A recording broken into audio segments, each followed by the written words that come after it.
La Bible parle-t-elle d'écologie? C'est ce qu'on va voir ensemble aujourd'hui à l'heure de la bonne nouvelle.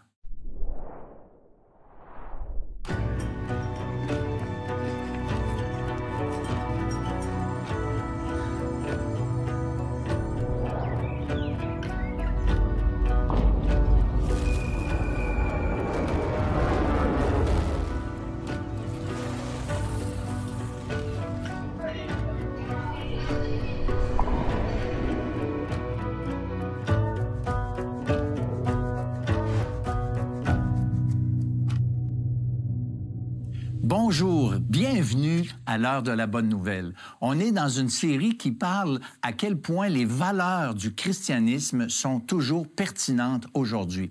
Et pour cette émission encore, Martin Lébreux qui est avec moi, Samuel Plante. Alors, salut les gars. Salut, François. Alors, bienvenue. Et puis, c'est ça, j'aimerais ça que tu nous parles de l'émission d'aujourd'hui.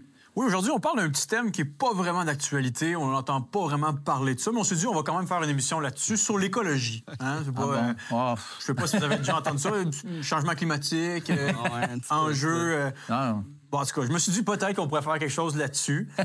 Non, mais littéralement, c'est rendu la nouvelle religion. Là. L'écologie, le vert, que ce soit dans les sports, en entreprise, c'est partout à l'école. Donc, puisque ça concerne la réalité, on va vous parler de ce que le Dieu de la réalité, le Dieu de la Bible, en dit. Ça me faisait penser à une chanson des Cowboys fringants quand je préparais cette émission-là, qui s'intitule « Plus rien », qui a été écrite en 2004. Ça fait quand même ça date ans. déjà, hein? C'est une chanson apocalyptique qui décrit les malheurs qui vont s'abattre sur la terre à cause de l'avidité, de la cupidité des hommes. Puis je vous lis quelques extraits de la chanson. « Pendant toute une décennie, ce fut les ouragans, et puis les incendies, les tremblements de terre et la grande sécheresse. Partout sur les visages, on lisait la détresse. Les gens ont dû se battre contre les pandémies, décimés par millions par d'atroces maladies.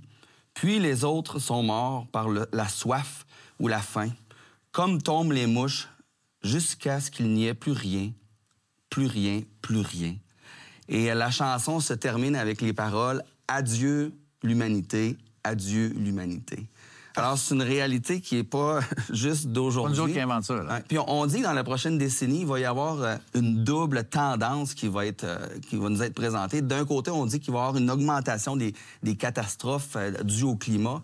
Puis d'un autre côté, on nous dit qu'il va y avoir un accroissement des solutions qu'on va nous proposer, peut-être nous imposer même pour remédier à ce problème. Alors, on se pose la question, est-ce que la Bible en parle? Est-ce qu'on devrait essayer de sauver la planète?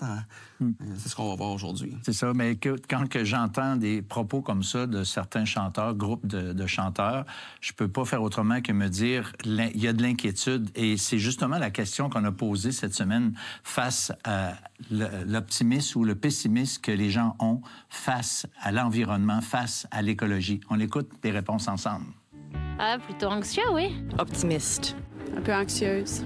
Très anxieux. Pas très optimiste, honnêtement. Optimiste, je dirais. On prend pas ça assez au sérieux.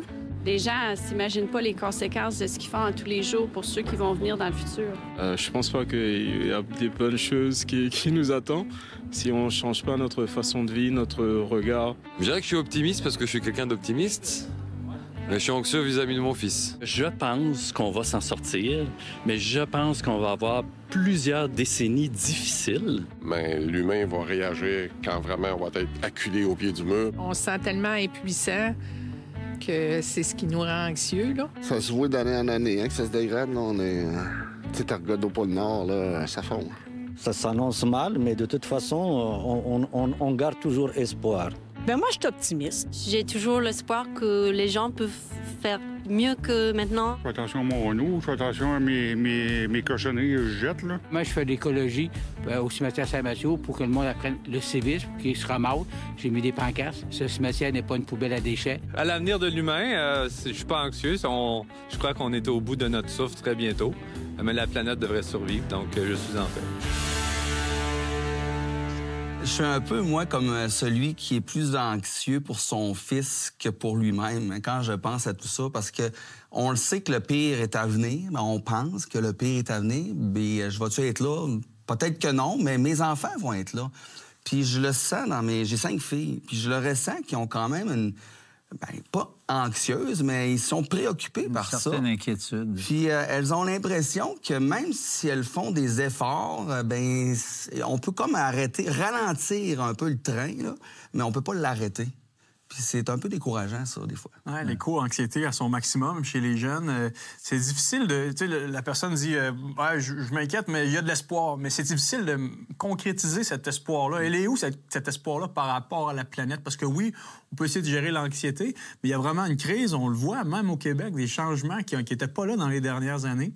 Donc, je pense que la Bible nous offre un regard intéressant, qu'on entend moins parler par rapport à l'écologie. Tout à fait. Puis moi, je trouve, tu sais, quand on parle de solutions, je trouve ça triste, en quelque part, qu'on ne met jamais Dieu dans l'équation. On ne dit pas, mettons, ben là, tu sais, peut-être qu'il faudrait reconnaître nos folies puis demander à Dieu de l'aide.